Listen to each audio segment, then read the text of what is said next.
Kapalaga, paano natuloy ito? Di ba nag-usap na tayo na hindi matutuloy ito? Pasensya ka na, Chef K. Alam mong bawal yung nire-request mo eh. Tsaka sasabit ako dyan, baka mawala pa ako sa kinuupuan ko. Tsaka para sa community natin yan. Soli mo itong wheelchair sa akin bukas, ha? Tsaka yung utang mo, bayaran mo. Wow, galing! Congrats! Congrats, ha? Ang galing talaga ng food bazaar nyo. Thank you, salamat. Hindi ka, si Andres at saka si Tash ang sinasabi ko. How'd you do it? Simple twist lang po, Chef K. We bake some cookies, Aha. tapos Tosh suggested her gimmick. Well, kung sino bibili ng cookies namin, they can easily put a pickup line using our special icing piping bag.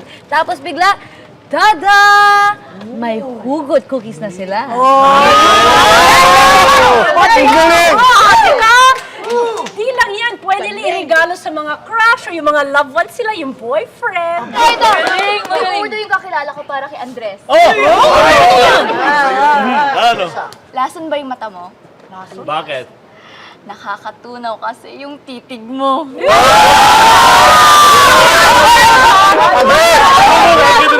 Tropa lang kayo talaga, ha? Galing mo, ha? Galing!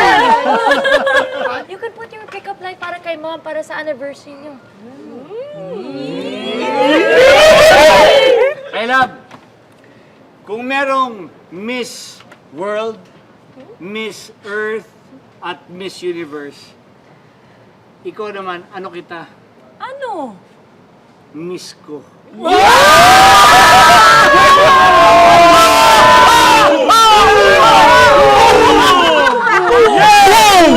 Kadili! Boom! Teka! At ikaw naman ang first love ko. Boom! Kadili uli! Happy meetup anniversary, my love!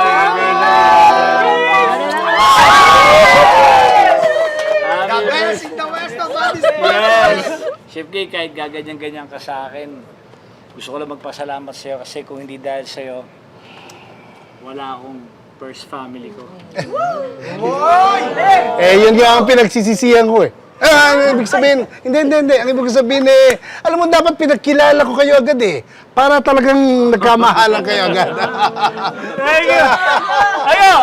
Skinny Port! Oh, pangit ba ako? Bakit di mo alam?